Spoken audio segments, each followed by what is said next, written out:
I sort of titled this, the quote that you see, "Fire Running with the Wind," actually comes from the captain of the 26th Regiment of Foot, who was in charge of the operations at Crown Point in 1773, Captain William Anstruther. And he described the fire running with the wind at one point as it sort of made its way around the perimeter of the British fort. I'm going to basically divide the talk up, or maybe a different way to put that is, I really want to kind of tell three sort of interconnected stories with this presentation. The first is the fire itself. It's a massive catastrophe that is interesting and had a lot of intricacies and components to it. Heroic efforts to put the fire out, the accidental start of the fire. There's just a lot there to talk about. So that'll be kind of a straightforward telling of the events as best as I can manage. I had a professor in college who called it the dragnet version of history, just the facts, man. So that's sort of the first component. The second piece is really what kind of happens afterwards, sort of the aftermath and really a blame game. Who's responsible? How did this happen? There's actually a pretty elaborate inquiry into the events of April 21st, 22nd, 1773 that's conducted by the British military based in Montreal, and I'll delve more into that in sort of the second piece of the talk. The last and hopefully the shortest part of the talk, but should get us talking in the question and answer for the period afterwards, is really sort of maybe what does all this mean? Sort of situating this fire of 1773 in a broader context. That broader context being the period between the end of the 7 Years' War, the French and Indian War, and the road to the American Revolution. So those are sort of the three stories that I kind of want to tell as we work our way through. But we'll start with the fire itself. Now, if anybody can't hear me, kind of do one of these. If you have a question, certainly raise your hand. I'll kind of be in conversation as we work our way through. I'm a little bit hard of hearing. Okay, I'll speak as loudly as I can, but if you need, just give me the. So I'll start with just talking about the British fort at Crown Point. There were two forts on the site. If you visit Crown Point State Historic Site, you'll see the ruins of two, the physical ruins of two forts. The French fort that was built in 1734 and the British fort that was built in 1759. The British fort will be our focus. Occasionally you'll get a visitor at the site who will say, well, why did the British and French who were fighting each other build their forts right next to each other? That's not how it happened. The French built one fort in 1734. It was lost to the British in 1759, who proceeded to build a massive fortification on this peninsula to basically defend any future invasion out of the north from Canada. The construction of that, as I said, began in 1759. This is a map from about 1775 showing the fort at Ticonderoga, which originally was a French fort called Fort Carillon, and then Fort Crown Point, the French fort being Fort St. Frederick. So it's just to kind of orient ourselves in geography. The map on the left is actually a map of the peninsula where the Crown Point State Historic Site is located today. A couple things you'll notice is it's pretty much clear cut all the way back to about where the road to Port Henry runs. This is a map from 1759, or a little bit after 1759, and it shows the fort way on the end of the peninsula where you see it today. This next slide will help explain sort of the development of the fortification. The fort itself was built during or at the end of Geoffrey Amherst's campaign, basically pushed the French out of the Champlain Valley. The French were withdrawing back up into Canada and retreated from their fort at what's now Crown Point, Fort St. Frederick, and Amherst comes in with his large army and begins construction of this large British fort called Fort Crown Point, or His Majesty's Fort at Crown Point. This is a view looking sort of with your back towards where the bridge road goes off of 9N, sort of looking out north. Again, this would have been all cleared of trees and anything else. What you're seeing are tents and the army that Amherst traveled with. Way in the distance is the fortification itself. To give you a sense of the size of the British fort at Crown Point, this is an aerial view in the winter, which actually is really a great sort of outline and footprint of the fortification. The fort itself enclosed over 7 acres of land. The walls, which are made out of wood backed with earth, were 27 feet high, and there were 104 cannon mounted on the ramparts of the wall for about 4,000 soldiers. That was built to house that many people. And it was built with the idea in mind that this would be the northern British fortification that would obstruct any further invasion south or any further encroachment by the French back into the Champlain Valley. I'll go back to that. The sun is amazing. What changes between the initial period of construction of this fort in 1759 and 1763, when the 7 Years' War, the French-Indian War, ends officially, is that the French essentially cede any future claims to Canada to the British. Having a fortification on the southern end of Lake Champlain, when the British now control everything north of it, including Canada, there really stopped being a need for such a massive fortification. Certainly no need for 4,000 soldiers in this location on Lake Champlain. What you see after 1763 is really the absence of a real need for a strong military presence in this location. It means the crew here is sort of scaled back to more or less a skeleton crew, a small group of soldiers, British soldiers, who would be managing a pretty large property and a pretty large structure as best they can in the years that follow. And after 1763, we sort of enter into a peacetime occupation and a peacetime period.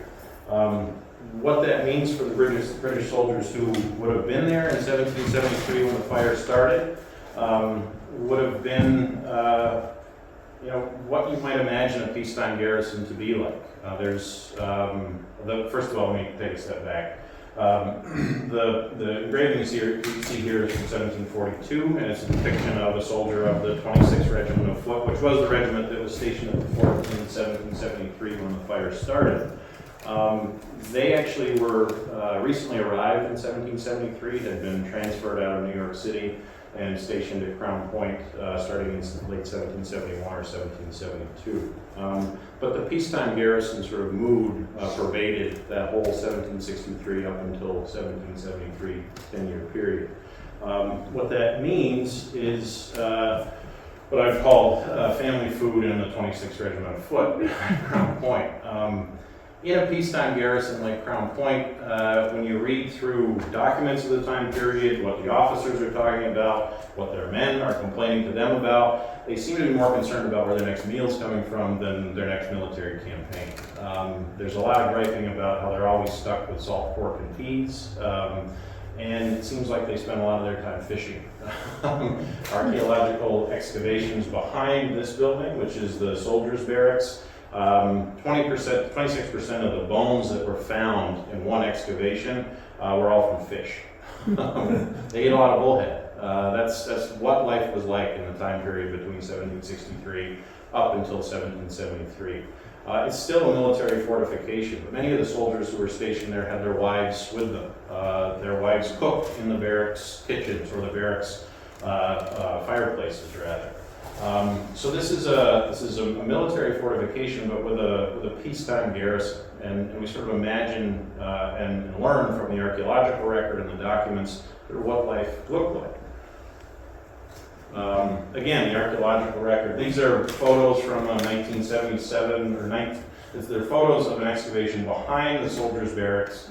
And in the soldiers' barracks in 1976 and 1977, if you couldn't tell by the haircuts, that's when that happened. That's where they found the large presence of fish, as well as a number of other things, including in some cases remnants of things like peas, which were a standard issue to soldiers when there weren't fresh vegetables available, usually dried peas.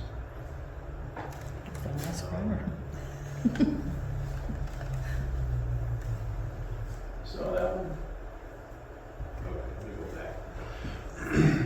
So I feel like I've kind of rushed through the early part of the history. Is there any questions or anything that anybody's unclear about before I go any further? Yeah, Kevin. What was the size of the garrison at the time of the fire? I don't have the total number. You're talking about less than 100 men from what I've kind of been able to piece together, but I've never seen an exact number on who was there. One of the things we'll see more as we get a little further into the discussion is it's not just a soldier's garrison either. Of course, there's civilian wives, But you also have settlement on the Crown Point Peninsula and in the surrounding area, a lot of it on the Vermont side. When we get a little further along with the story of the fire, you're seeing a lot of New Englanders. That's how they're referred to by the British soldiers and the British officers. People who had settled on the land nearby and were rushing to either help, or what version of help is something we'll get into when we talk about what was debated after the fire. Let's getting on with the fire itself. It takes place on April 21st, 1773. I included this picture. I think this is from late summer rather than early spring, but you get the gist. It's dry, especially on this peninsula. The ledge, the sort of bedrock is pretty close to the surface. When it leaches out, the water leaches out, you get a dry period, the grass just turns very, very dry. Also, in the aftermath of the fire and some of the interrogations or the discussions after the fire and the inquiry, we see the surgeon's mate describing the day of the fire was a dry one and pretty windy. Has everybody been out to the Crown Point State Historic Site? It's always windy. Pretty much every day you can count on wind. Last fall, I think there was one day. I marked it because there was no wind, but every other day there was wind. So you can count on it on that spot. This grass, the dry, sort of tinder-like grass, would have been very similar to the conditions based on what we know of the sort of weather of that season in April of 1773. Just bringing this up to a contemporary perspective, that's right in the middle of what we would now call the burn ban, between March 15th and May 15th. Every year the DEC issues this burn ban because of how likely it is for significant fires to take place. The fire itself really began as a sort of mundane thing. In the testimony that came out in the inquiry to the fire after the fact, a woman named Mrs. Ross claimed to have been cooking cooking 2 pots over a fire, very similar to this one that you see on the right-hand side. She was making pork and peas, the much lamented pork and peas of many soldiers' diets. And it was in that building. The chimney second from the left, that one there, is where we believe the fire started. What you see in that little container on the bottom, it's very magnified, are actually charred peas that were excavated in an archaeological excavation and are on display in the museum today. Essentially what happens is the woman who was cooking cooking the food, pork and peas, Mrs. Ross, she's essentially just preparing 2 pots of food, and people around the fort, soldiers and other civilians, would begin noticing smoke coming from places where it really doesn't belong, and a lot of smoke coming out of the chimney. Leads them to believe that there is a chimney fire starting to take place right above where Mrs. Ross is cooking. This is a diagram or a sort of map of the fort as it would have looked at the time period. This is the soldiers' barracks building here with sort of a depiction of the roof catching fire. The roof had all wooden shake sort of shingles. The chimney fire pretty quickly spread out and caught those shakes on fire. Not before one soldier was dispatched to try to push a rag down the chimney and sort of stop up the fire. And there were some efforts to try to load a gun and shoot it up the chimney to sort of blow off any burning soot or sort of creosote on the inside of the chimney, sort of knock the fire out. None of those efforts were successful. The man on the roof eventually was ordered off of it because the shingles were catching fire and there was a danger of them falling through. One of the first things that happened when everyone inside the fort became aware of the fire was they called for the officer who was actually outside of the fire, Captain Anstruther. I'm going to struggle with that one all night. Who basically was outside the walls of the fort and came in. People began issuing orders, and ultimately they pull out their fire engine. Crown Point, the fort at Crown Point had an 18th century fire engine. The one you see on the right is in the collection at Colonial Williamsburg. The one you see on the left is in the State Museum in Albany. The one on the right is probably closer to the one that would have been deployed at Crown Point. It's from the 1740s into the 1750s. Along the left is from 1791. You get the idea. It's a pretty much looks like a coffin with wheels and a sort of top piece. These are a hand-pumped fire engine. You can see the pump on this side of the one from the Williamsburg collection, and the pump seems to be on the back of the one that's in the Albany collection, or the State Museum collection. These would have been manually filled with water and then pumped so that the hose at the top could spray and project water onto a burning fire. They deployed the engine as quickly as the fire was identified and pulled out of the armory inside the walls of the fort. But relatively quickly, it became serious concerns that the fire was spreading so rapidly it was going to reach the powder magazine. And the efforts to get the engine to where the fire was taking place they got it in place as quickly as they could, and then found that many of the hoses were clogged and they weren't able to actually spray water onto the roof of the fire as quickly as they wanted to. The fire started here, as we saw before, and there was a strong sort of northwest wind, so coming out of the north, essentially blowing right onto the face of this building, and it pushed the fire out the back of the building, eventually caught the perimeter wall of the fort behind this on fire. And pretty quickly, the log walls of the fort started to burn, and that's when it started to head towards, with a strong gust of wind, the fire started to push into this bastion of the fort, that sort of corner, which is where the powder magazine was located. The British officer in charge, Captain Anstruther, ordered everyone out of the fort. It became, to his eyes, imminent that the powder magazine was going to blow. There were 99 barrels of powder in that corner of the fort. And knowing this information, or having a rough estimate of what was inside of that corner of the fort, Anstruther basically ordered everyone who was in the barracks, men, children, women, civilians, everybody, out of the fort itself, and took them kind of down towards what they call the swamp. So this is over towards Bulwaga Bay on that side of the peninsula. And he describes keeping the land, the high ground, between himself and the group, so that when the magazine did blow, projectiles and everything else were essentially blocked by this sort of steep ledge. For those of you who know the peninsula pretty well, as you walk out, sort of towards actually a private camp towards the end of the peninsula and a trail, you'll be sort of following that trail that cuts very close to the bay on that side.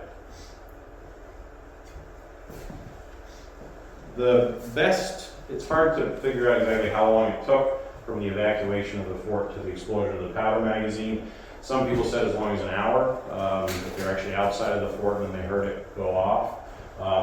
This is a display that we have inside the museum, and it's a little hard to decipher. This is the one we've been looking at, but now we're actually looking at this corner of the fort here where the powder magazine is. We're looking sort of on the end of it. So that's the barracks building where the fire started. The second sort of stage of the fire, this was fully engulfed. The powder magazine gets touched off, and the fire continues to kind of communicate around the perimeter walls of the fort. After the magazine blows, Captain Anstruther orders everybody back into the fort to resume the fire fighting effort. The fire engine fared okay. It was still in place but missing a wheel when they got back into the fort. And essentially they cleared the lines and tried to get it to work, but were having trouble moving it because it was short of wheel. And sort of working their way around to try to find anywhere that they could get the engine in place to spray water on the rapidly accelerating, moving fire. Ultimately, the fire engine effort is essentially abandoned, and Anstruther and the soldiers under his command begin trying to tear a hole in the wall over here. They begin sort of pulling down the timbers that are holding up the earth, first on the inside of the wall, and actually open up a hole in the deck of the fort where there was it's called a bomb proof underneath it. There's sort of a kind of a cavern-like structure. And the fire pretty quickly entered into that space, and they described it as being like a furnace. The wind was blowing right into the face of the bomb proof and basically just moved so quickly through it that the fire was extremely, extremely hot. Again, in those archaeological excavations, they found Lake Champlain clay baked to the consistency of brick. in this location of the fort. Essentially the same way a brick is fired, that's what they found next to that location. That plan to sort of tear a hole in the wall of the fort to sort of create a fire break essentially failed when this bomb proof becomes like a furnace, and the soldiers begin working on the outside of the wall, trying to tear the logs down and create a fire break from the outside in. And ultimately they don't have much success. The tools keep breaking, and they're not really able to tear down enough of the wall to keep the fire from spreading. Over time, pretty much this fire that started here, the powder magazine being here, works its way around the perimeter of the fort, eventually to the point where these would have all been log walls. The logs and the walls kind of tumble over and the dirt piles in behind them. This is the entrance to the fort. I took this the other day, that you would walk into today.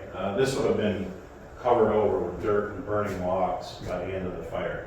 There was a sort of just a single entry, and this would have been covered over. As that burned, it caved in. So even access to the fort suddenly became impossible. They had withdrawn the night before. By April 22nd, this had caved in and then began working their way back in for essentially the second time.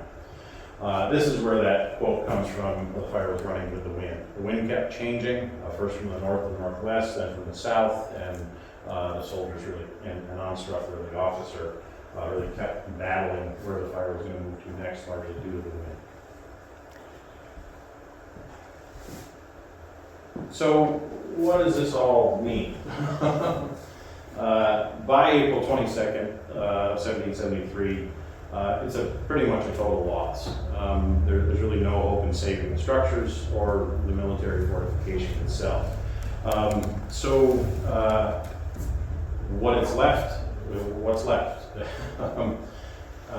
Less than a year later, in 1774, a military engineer with the British Army, John Montresor, looked at it and described Fort Crown Point, or the British fort at Crown Point, as an amazing, useless mass of earth only. Essentially everywhere that the walls had burned, the earth behind it just crumpled and sort of slumped down over it, giving you more or less what you see today. It's very similar today to what it probably looked like a year after the fire of 1773. So on the one hand, this is devastating. It's a catastrophe. But there is a significant aftermath. Within a matter of weeks, Captain Onstruther communicated to his superior officers what was happening at Crown Point, and the immediate orders were basically to garrison his men as best he could in the surviving buildings on the peninsula and begin digging through the rubble of the fort to harvest any shot, artillery, cannon, any types of military ordnance that could then be shipped to Ticonderoga. So this is one outcome. That there's sort of a dance, I would call it, maybe, between Ticonderoga and Crown Point for most of the last two-thirds of the 18th century. Occasionally, Ticonderoga or Carillon was the front foot that's going to take all the sort of weight of an attack. In other cases, as in 1759, the military bastion of the North becomes Crown Point.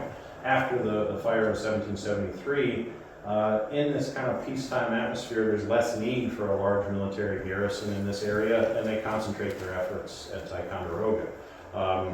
That will play out in the next war, Ticonderoga being the first victory and the first sort of point of attack for the American revolutionaries in May of 1775. That's where the guns go. That's where Thomas Gage instructs his soldiers at Crown Point to ship the artillery. So this is a kind of pivot to where the British focus is going to be in the Champlain Valley, from this large fortification at Crown Point to a smaller but also significant location at Ticonderoga. It's this kind of shifting of priorities or geographic priorities. The other big outcome in the aftermath is who's to blame and who did what and who did what wrong. I got that wrong. It's supposed to be November of 1773. I'm sorry. Within a few months after the fire, there are a series of allegations levied by an officer at Ticonderoga Ticonderoga had been occupied by other members of the 26th Regiment of Foot, even while Crown Point was an active location. Lieutenant Jocelyn Feltham raised 5 allegations against Captain William Onstruther for his management of circumstances during the fire and after that. I've abbreviated them as best I could. They're a bit longer, but really you can sort of take a look through these. I don't really feel like I want to read them all. You may not want to read them all either, but they're pretty serious claims that he essentially mismanaged the fire, misrepresented the cost or the cause of the fire, and at critical points could have handled his job much better. That included denying support to pivotal players in the effort to battle the fire, also allowing people, they're called here in number 4, the country people, people living around the fort and the locations to sort of haul off important military stores and ordnance. And then also after the fire was over, not doing everything he could to dig through the ruins and pull out things to ship to Ticonderoga. And this is coming from this Lieutenant Jocelyn Feltham, who was stationed at Ticonderoga at the time. So I kind of boiled these down to 4. There's 5 claims, but they all sort of surround these sort of 4 issues. There's the cause of the fire, the fight against it, and how it was managed. The New Englanders really deserve their own category, and sort of is this salvage, is this plunder? And the last is what I was called the burn. There's something between these 2 guys. But Feltham really just seems like he's got something he's got to get off his chest. And I'll tease that one out the most at the end. First, it's the cause. And again, there's a lot of text. I normally wouldn't do this, but the inquiry is really this rich document. It's, I don't know, how long is it, Chris? Almost 130 pages, 140 pages? Yeah. And it's a court document. It reads like a play. It's, where were you on this day? Where was he? It's very dynamic. This all happened. It's an actual transcript of what happened in the court of Montreal during this fire inquiry. So the cause itself is up for grabs and up for debate. You ask anybody who even knows a little bit about Crown Point history, you might get 2 or 3 different versions. Well, it was a laundry fire, it was soap, it was a cooking fire. Like, I've heard them all from people over the course of my life. So it was debated from the very beginning. Article 1, Feltham accuses Captain Onstruther of laying the accident of the fire on the negligences of the barrack master, knowing that the fire was occasioned by 2 of his soldiers' wives boiling soap. Soap boiling was something that took place inside the barracks. It doesn't seem to have been taking place on that day, but that was what the sort of scuttlebutt around among the soldiers and the soldiers' wives was, that 2 soldiers' wives were boiling soap. That lit the chimney on fire, and that's why the place burned down. And then when Onstruther does his report on the fire, he says because the barrack master hadn't cleaned the chimneys as he was instructed to. So there's this debate between these 2 officers. What actually caused the fire? Your soldier's wife boiling soap, or the barrack master not cleaning the chimney properly? In the conversation, or in the interrogation, the sort of cross-examination, we might call it, Captain Onstruther actually brought some of his junior officers to testify, and basically said, we delivered the message to the barrack master, Alexander Mackenzie, and he told us he delivered the message to clean the chimney just days before the fire took place. He's told me he had no ropes for us, and he would not find any ropes for us, and if he had any ropes, he would not give them to us. Again, this is a sort of personal tension clearly between the officers and the barrack master and the delivery of these messages. So it's clear that the chimney caught fire. It was a chimney fire. There's a pretty good chance that the chimney was not cleaned, but it had been cleaned only 5 weeks earlier, according to people who reported it. Or who recalled the fire itself. So at whose hands this falls is sort of hard to determine. But raising the issue of sort of who was at fault is sort of the first kind of blow for Feltham and Onstruther. It's just sort of what caused this. Then there's questions about the way they fight the fire in the first place. Alexander Mackenzie, the barrack master, who was sort of accused of not cleaning the chimneys properly in the first place, or having them cleaned, He essentially is in the camp of, it's not my fault. You know, there's other things that could have been done by Captain Onstruther to prevent this. And that included, you know, getting enough water to the fire engine so that it could be effective, that it could spray water on the fire, both on the roof in the initial instance, and then after that to potentially save the officers' barracks at a different point in the fire's progression. Feltham and in their exchange in the sort of prosecutorial part of the case, you know, they're asking, what was Captain Onstruther paying the most attention to? They say the summer house outside the walls of the fort. He was worried about the fire sort of expanding beyond the perimeter of the fort and burning the house where he was actually living, where his baggage was, and where he was moving his baggage. He was more worried about that than the rest of the fort. That's sort of the accusation that comes out in the content. And they're sort of framing it as, you know, why wasn't he so focused on getting the engine working and making the fire engine, deploying it appropriately?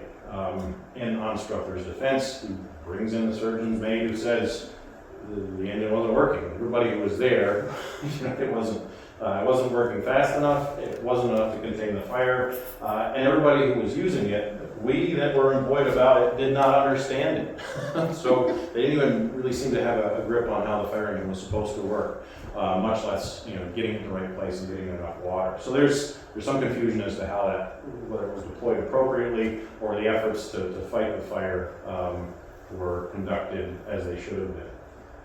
I'm not going to really judge that case. I certainly wasn't there. But this is sort of the tension that's within this general inquiry, is really between these two people and sort of questions about what was done and whether it was appropriate. I included a picture of this map to just sort of highlight the significance of the Crown Point Road. This was constructed around the same time that the British fort at Crown Point was built. It's a road that cuts through New England all the way over to Fort No. 4 in New Hampshire. This becomes a path of migration and sort of moving of military stores.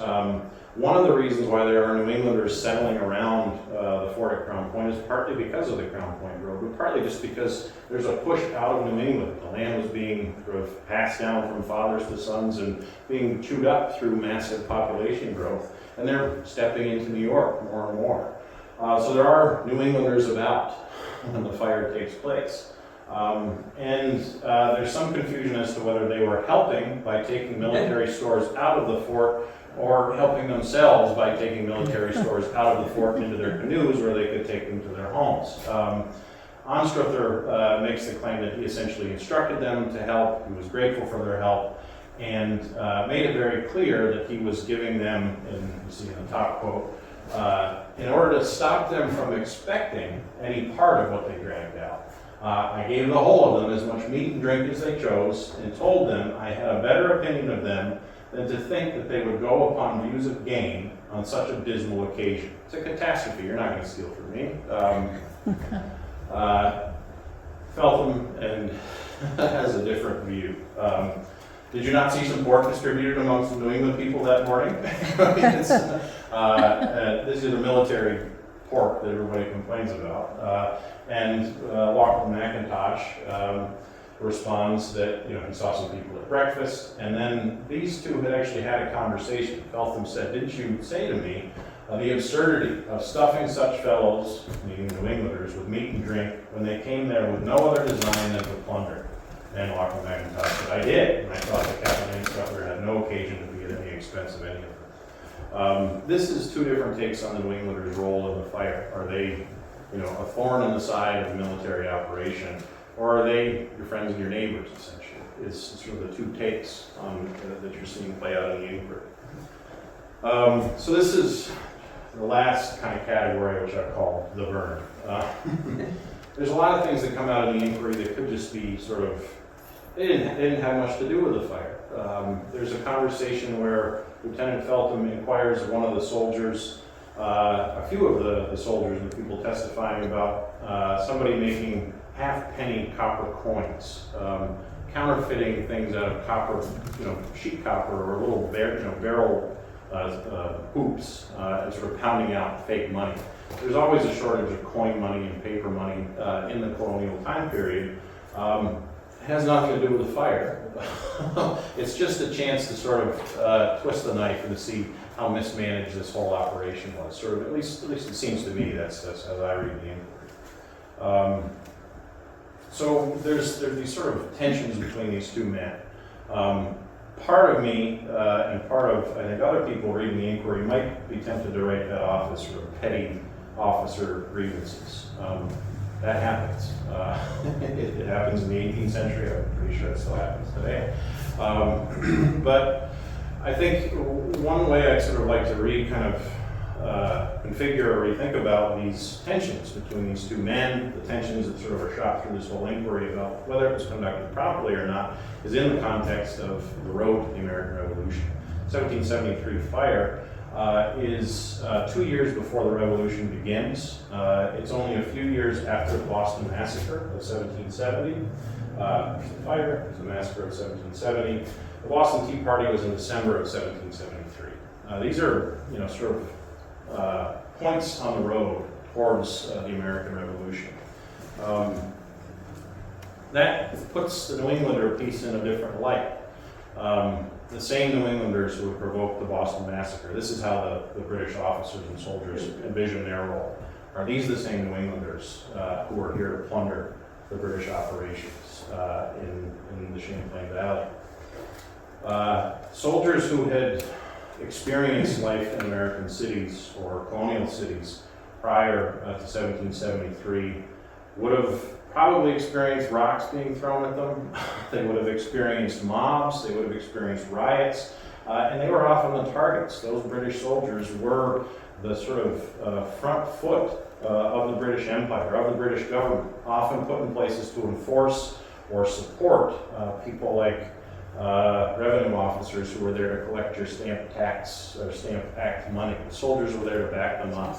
These soldiers would have been often mistreated by protesters who were angry about the stamp tax, angry about the circumstances. And the soldiers, as in the case of the Boston Massacre and others, mistreated them right back. There were violent outbursts from the 1760s all the way up into the 1770s.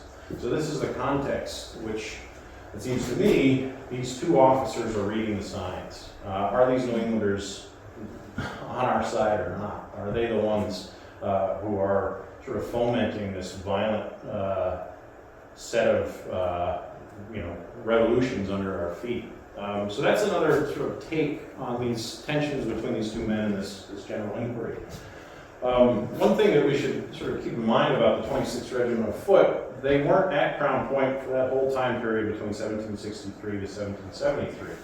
They actually were stationed in New York City in 1770 and 1771. Prior to that, they were just across the river in New Jersey. The 26th Regiment of Foot actually got into New York City in May of 1770, just a few months after New York City's version of the Boston Massacre. The Battle of Golden Hill in New York City basically took place when some British soldiers left a barracks, went into what's now City Hall Park in New York City in Lower Manhattan, and they blew up a Liberty pole. Liberty poles were sort of the Sons of Liberty, the American Revolutionary Movement as it was gaining traction. Every time they protested a new tax or taxation without representation or quartering of soldiers, pretty often they put up a Liberty pole. Just a little flagpole with a sign that said Liberty on it or something like that, sometimes a little cap on top.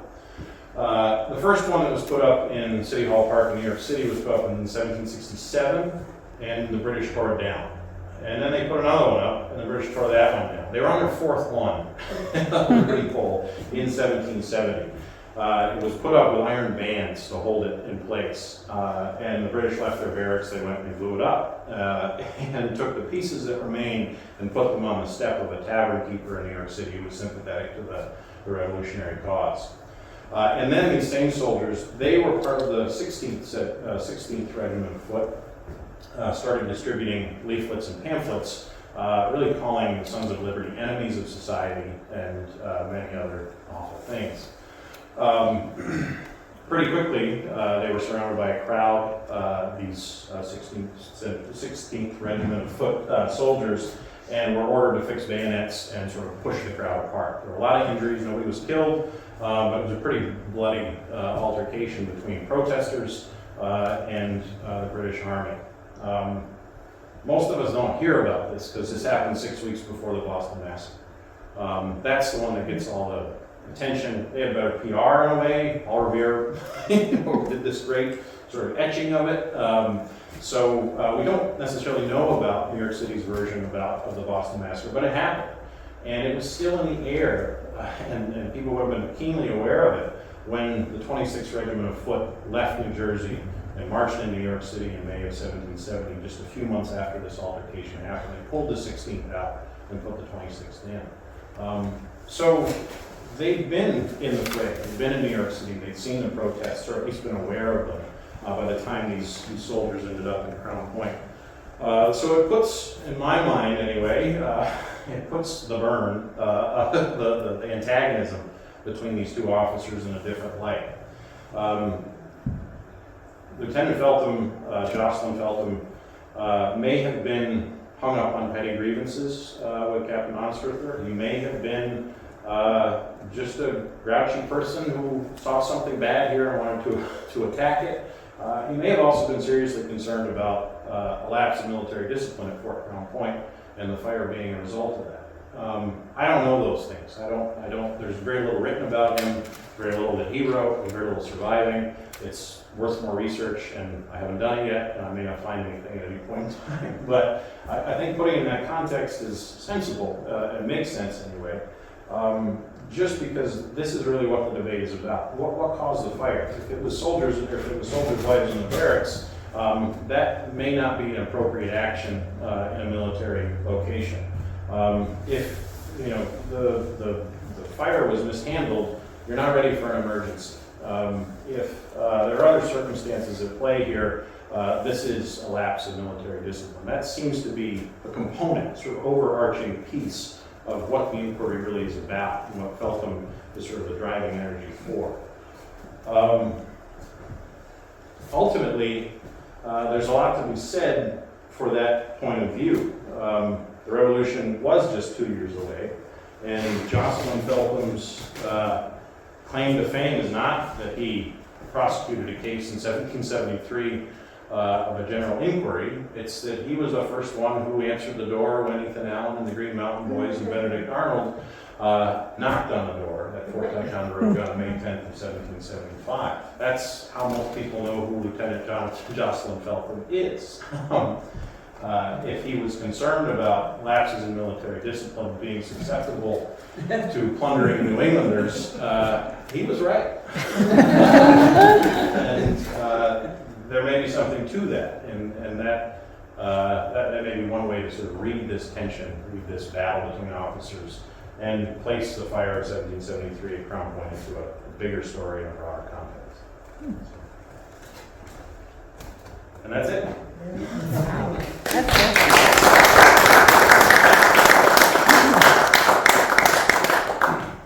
Have you seen anything that he might have suspected collusion or arson before That's what I was the gonna say. inquiry? Yeah. I'm not, I haven't, I think the place to look for that is really in more of the records that they have at Ticonderoga. And I really am kind of keen to learn more about his experiences in New York City and other stations. That seems to be a piece of it. But no is the shorter answer. There's a little bit of that leading up into 1773 when you have there's a kind of movement to actually form a New England town in the Champlain Valley, from Skenesboro all the way up to Crown Point. It's basically all these civilians saying, like, give us the authority of the town. That didn't really go anywhere. There is some tension there between the New Englanders, and it sort of shot through that same time period.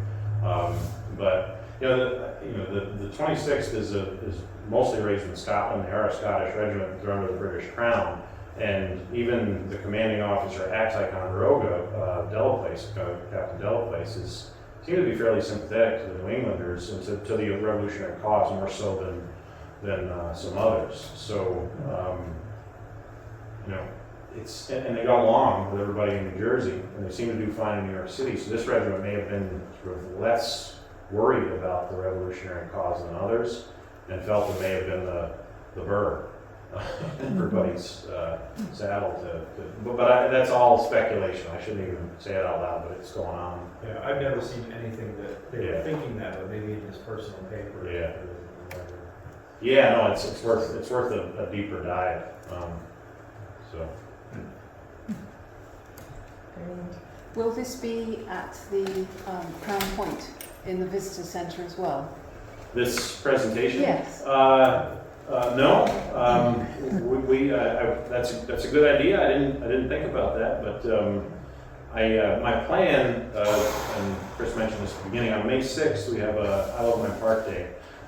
Because it's the anniversary of the fire, I'm actually going to do a tour of the grounds based on the fire, and we have sort of a kind of full day of programming. It's the beginning of our bird banding program, so related to the fire. But I also have some DEC forest rangers coming, or a forest ranger coming with a fire engine to talk about the burn ban and the risk of fire. So it'll be a kind of a fun day. But I could keep this on a loop on the projector in the visitor center if I could figure that one out. The projector's a little old in the visitor center, but no, I appreciate that idea. Yeah. That would be great. Yeah. See, what about the sound of it? Like when that all exploded, like was it like when the bridge blew up? Like a noise like that? Like Yeah. communities all like way around could hear it? I've heard that they heard it in Thai. That's just like, I've never seen that documented. Somebody else in the room might have, but I've never seen that. But it's 99 barrels of powder. It would have been, noticeable, and sort of people would have heard it. I read that it could be seen for miles. Ah. and Yeah. miles and miles. Yeah. Heard without hearing.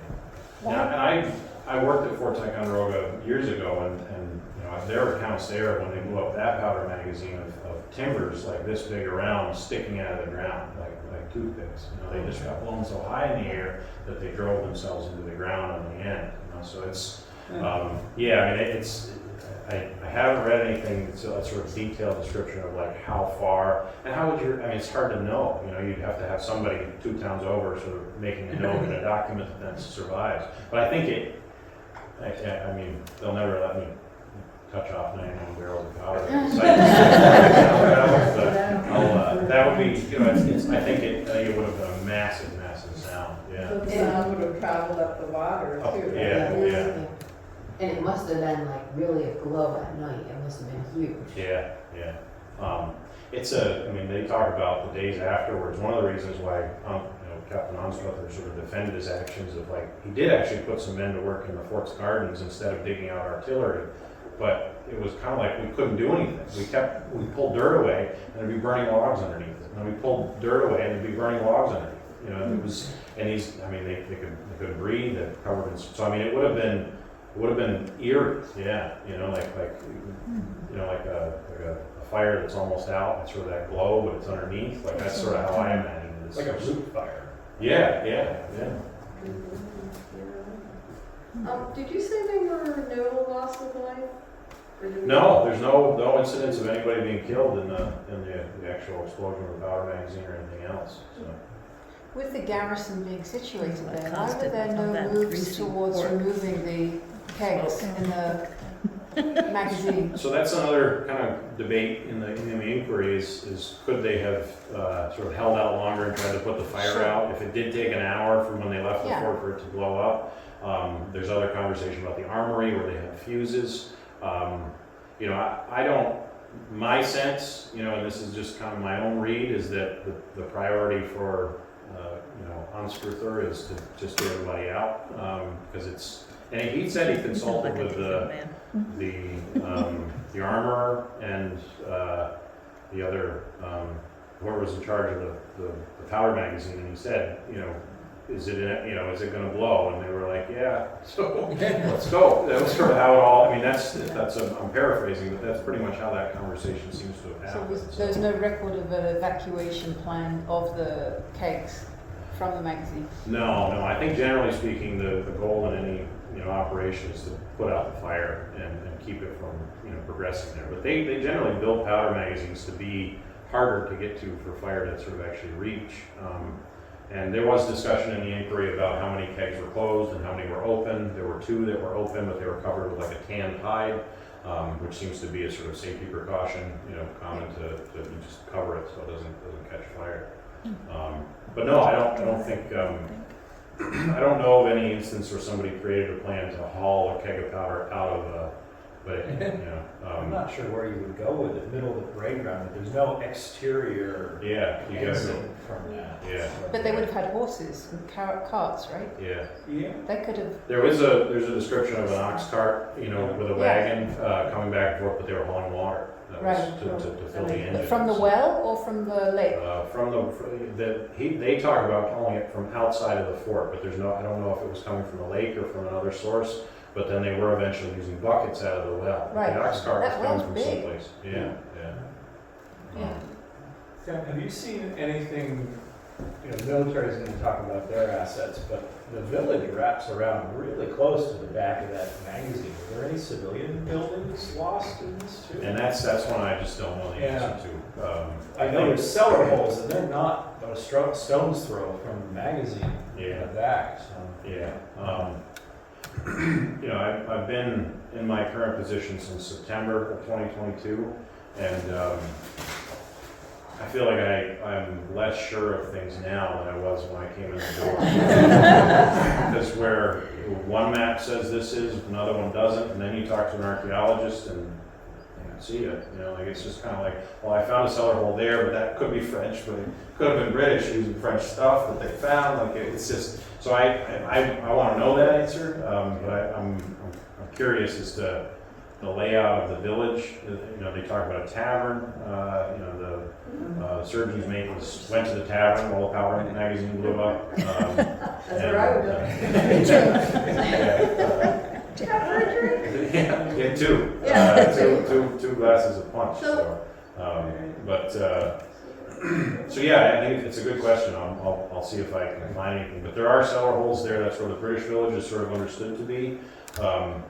But when the British first took over, they were living in some of the French houses, and there were hut sites that were temporary while they were constructing the fort. So it's this kind of, it's an extremely lively archaeological site. Every place you go, something happened 250 or more years ago. So it's that layering sort of makes it hard to sort of see what happened when. There was almost a fuse for the fire, what they call the chips, this whole layer of wood chips around the outside of the fort. And I have to imagine they almost reached to some of those civilian buildings.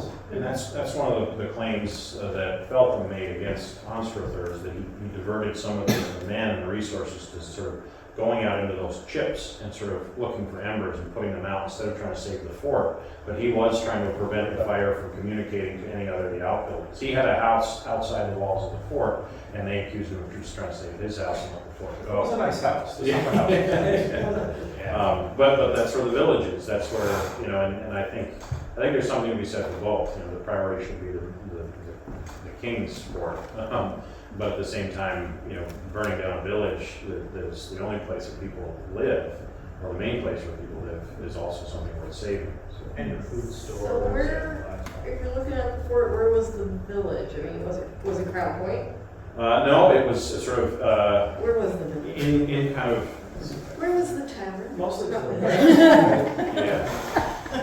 So you see, where we kind of have it marked is sort of out this way. Yeah. As you get out that way, that's where you sort of see cellar holes. But there's other hut sites, kind of where the maintenance shop is today.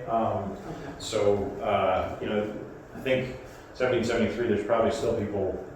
I don't know how many people are still living in some of those hut sites and some of those houses, but the village is sort of generally stood to be, like you said, to the west of the fort and kind of a little bit to the south. Now's a good time before the grass grows up. If you go up past the barns and walk down along that west side, you can see the cellars. Yeah, there's impressions there. Some of them pretty deep. All right, this is stupid, maybe. I don't know my history. Did they rebuild and?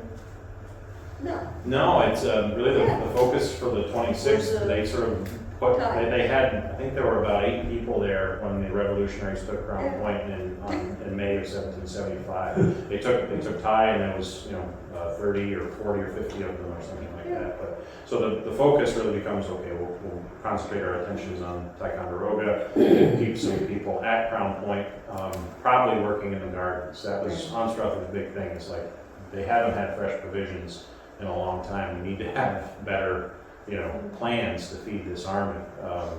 So the barracks that we see today were part of that fire? Yeah. They were rebuilt, no?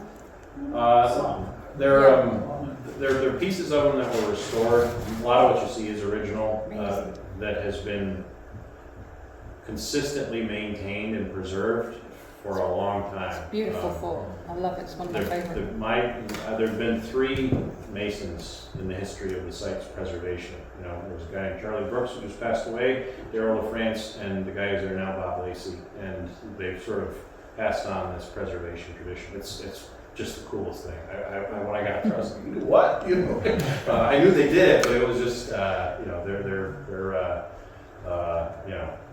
they need HP capes, historic preservation. You never see them So- working. Yeah. They cordon off the area so you can't see behind it. That's what it is. What you see is essentially what the ruins looked like when they first preserved them. About 100 years ago, a little more than 100 years ago, 1913 is sort of when preservation starts. Connection to the library, property was owned by Liberty and Sherman Company in the state of New York. I'm wondering if Captain Anstruther would have assigned the lieutenant to Ty, and if so, that could be a source of resentment all by itself. Oh, What do yeah. you mean you're going to send me down Yeah. to that ruin down there? Yeah. This is they're all out in the middle of nowhere, but this is the central place. you know? Yeah. I think, my sense is that he was under Captain Delaplace from the start, that they're separate companies in the same regiment, but I'd have to look into it more seriously. Lots to wonder about. Yeah. Kevin, you've been trying to get into a while, I'm sorry.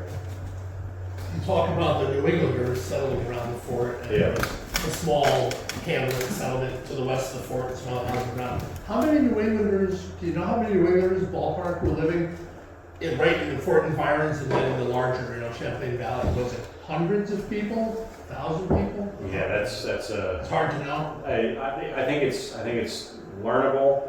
I just haven't read it yet.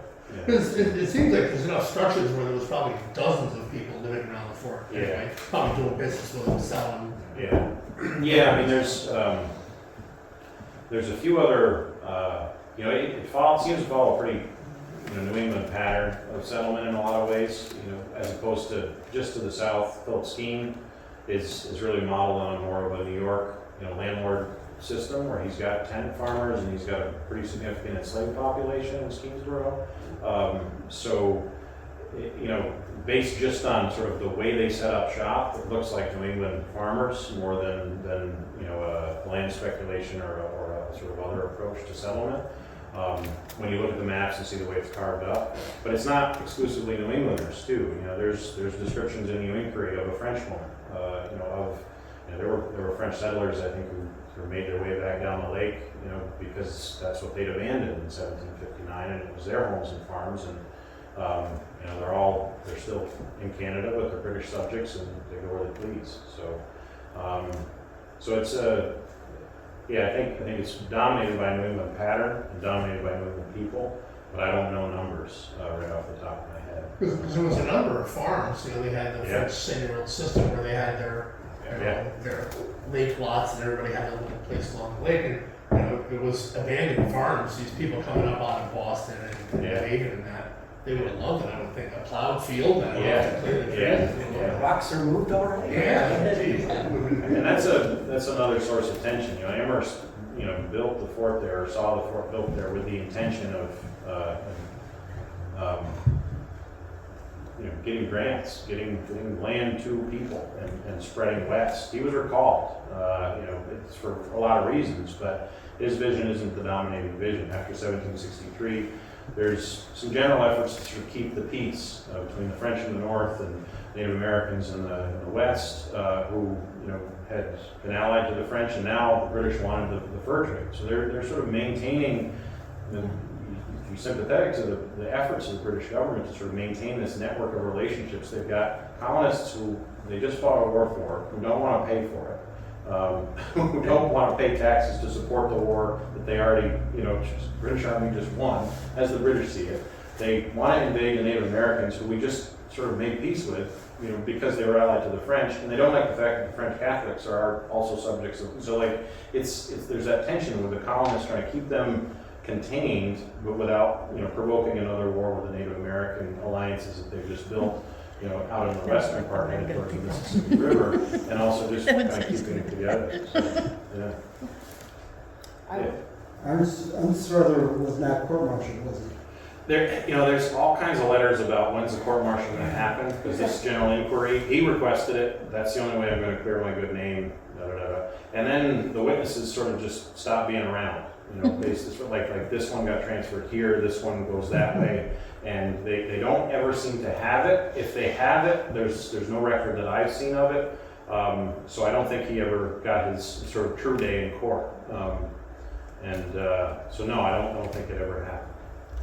But it's not saying that it didn't, and I just haven't found that yet. But we would have found it by now. Do you know what happened to him after? So he was relieved of his command when this whole thing kicked off in the summer of 1773, and I'm pretty sure he stayed in Montreal for the remainder of that time. But I don't know what happened to him at the end of his life or where he went after that.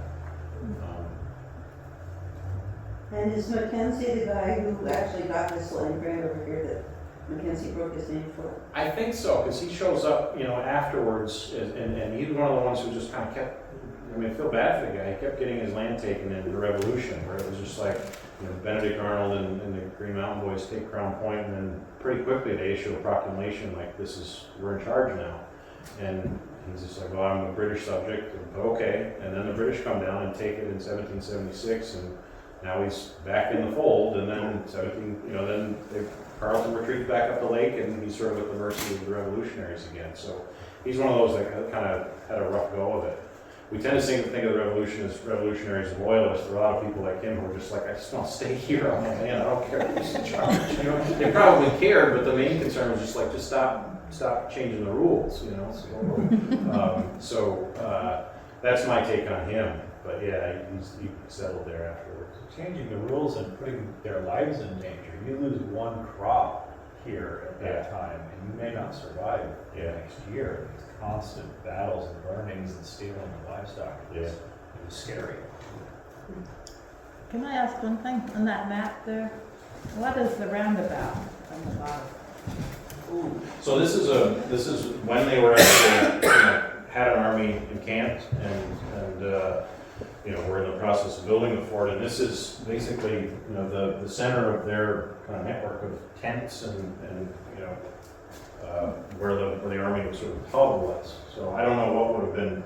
I haven't looked at this map, the key, in a while. It will tell us.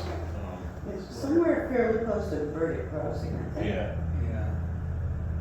Some of those roads are also part of a fallback plan. So there's a series of redoubts and timber roundhouses as you go down the peninsula. So if somebody's attacking, the first line will see them, maybe fire a few shots, fall back, and the roads and the paths seem to kind of centralize as you fall back and back and back, and eventually to the fort. It was never really used, but there was this whole, oh no, think somebody's coming at us and fall back. Might be part of that too.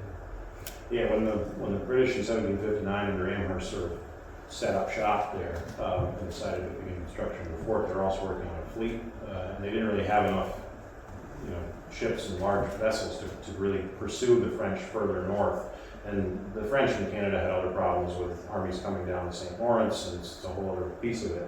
So they kind of stayed here a while, and that's sort of their encampment is what you see, and that round is sort of the center of that encampment kind of network. But as far as the location, that's, Burdick Road is, I think that's about where that is. And what Chris is talking about, you still see the remnants of those fortifications. There's 3 main redoubts, and then other blockhouses further south. Well, when Amherst came north, he had over 10,000 guys with him, didn't he? Yeah. He had quite a few people, Yeah. they would occupy a huge amount of Yeah. it, so just to have all their camps. Great. Well, thank you. All right. Thank you. Yeah.